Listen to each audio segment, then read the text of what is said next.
Hi, BookTube. Bill Ruttenberg here at the Ruttenberg Library. Come to you with another book tag, and I thought this one would be appropriate since it's the end of April. We're going to do the April Showers book tag, and so I saw this on Bookables, and I'll leave the link to that below in the description, the link to that video. And the original was done by Backlist Books, and I'll leave the link to that also. So this was kind of a fun tag to go running around through the bookshelves, finding some stuff to match up. So let's go ahead and get started with this. So first question, you're listening to Raindrops on the Rooftop. Where is your favorite place to curl up and read on a rainy day? So for me, my favorite place, if it's kind of raining and storming and stuff, it's either right here in this chair or over on the couch. And the couch is probably the preferred area because during rainstorms I start to get a little sleepy and I'm already right there so I can fall asleep.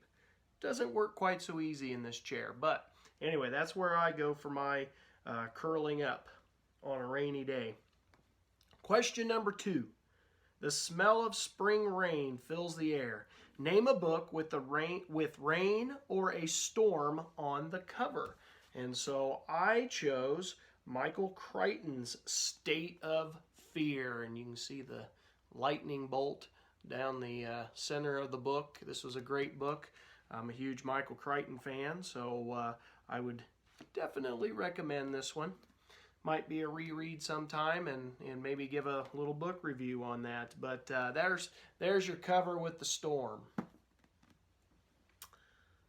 All right, number 3. Rain clouds in the distance. Name a book with a gray cover. Now, when I was upstairs looking, I realized I don't have a lot of books with gray covers. This was actually a little harder than I thought it was going to be. Thought it would be fairly simple, but every time I picked up a gray book, it was actually a blue book that was faded. Anyway, the one that I chose was America's First Crusade by Herbert Hoover. This is kind of an older book, and again, it may have been light blue at one time, but it looks gray now. And so that's the book I chose. This was a good book, a nice short story from Herbert Hoover's point of view, dealing with some issues. It's a 1942 book. That's a good one. It's interesting. All right, question number 4. April showers bring May flowers. Name a book with flowers prominently displayed on the cover. I know, you're saying, where's the flower? All right, that's cheating. So maybe I shouldn't do that. Well, this was another one that was actually really hard because my book collection is nonfiction stuff, and for the most part, I have nothing with flowers without getting into my wife's girly foo-foo books down there in the bottom of the bookshelf. Without getting into that, it's hard to find books with flowers. But I did find a book that my wife and I go to often. We go to this almost every year. Matter of fact, here in just a few, I'm going to be preparing our garden. So backyard homesteading. And if you look, there's some sunflowers right there. And of course, you could probably consider a lot of these flowers right through here on your garden plants. So there's a book with flowers on the cover. All right. Like I said, as soon as I get done here, that's what I'm going to be doing. I'm going to be tilling the garden. Well, weed eating the yard because I was lazy when I mowed yesterday. Got to weed eat first, and then I'll be tilling. But anyway, let's see here. Number 5, Stormy Night Skies. What is the perfect thriller and or horror book to read during a thunderstorm? Now, I don't own this book anymore. I donated this, but I thought, well, pretty much I thought anything by Stephen King. His stuff is the horror books, and they get the mind to thinking and get a storm going, and it just kind of plays with you a little bit more. But the one particular one of the last ones I read by him was Salem's Lot, and that was kind of a freaky book, and vampires and stuff, and well, anyway, that was my choice for perfect horror book to read during a thunderstorm. Number 6, Partly Cloudy. Name a book that made you sad, but also happy and content at the same time. So I found actually a couple of these.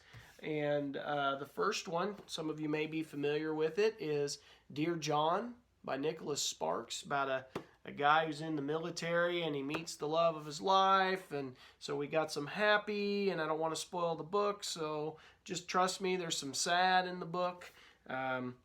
This was a book that actually had me over here in the chair reading. My wife was over around the corner, and I got to the end, and I'm all crying and teared up, and I then had to explain myself, and anyway.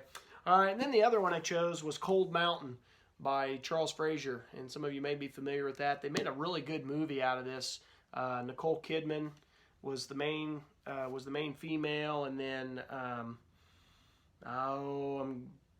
was it Jude Law maybe that was the main male actor? I can't remember, but anyway, guy meets a girl, goes off. It's the time of the Civil War, has to go to the Civil War, has to go fight for the South, and he nearly gets killed on several different occasions in war. And the only thing he's got in the back of his head is that image of Ada back home, and I can't remember Inman is his name, and he's got that image of Ada back home, and he wants to get home to her and start a family with her.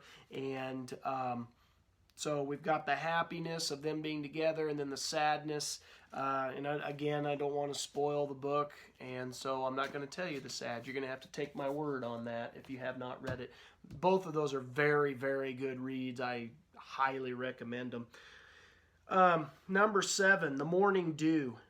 Feature a debut author that you think needs a shout out. All right, so this was my shout out, and he's not quite a debut.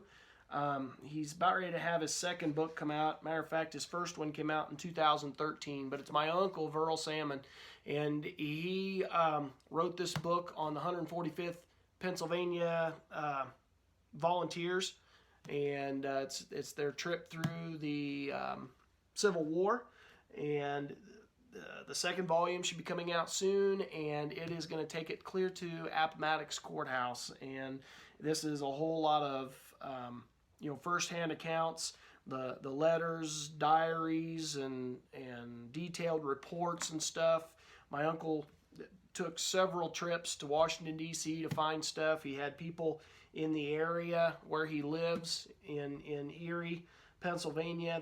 They went into their attics and pulled out all these old letters and everything from the guys that were in the 145th Regiment. And so this book is chock full of primary sources. It's a little slower read, but my goodness, is it very, very fascinating. It's definitely from the soldier's point of view, the average guy, the common man. So that would be the shout out. I thought he did an excellent job. It was kind of the pinnacle of his research. And last but not least, Verdant Grass. Recommend an old book that you think should be reprinted or given a new cover. And so when I was doing some bookshelf tours, came across this book, Kissinger. And this thing needs a new cover. That is the ugliest cover in the world, I swear. Or if it's not the ugliest, it ranks right up there as one of the ugliest. I think you would agree with me. I guess you can disagree with me down in the comments. If you have anything to say about the books I talked about, go ahead and leave comments down below. As always, I'll try to get back to you as soon as I can. BookTube, thank you for watching my video. I hope you enjoy this, and I challenge any of you to do the April Showers book tag, but you better hurry because April's almost over. Till next time, happy reading.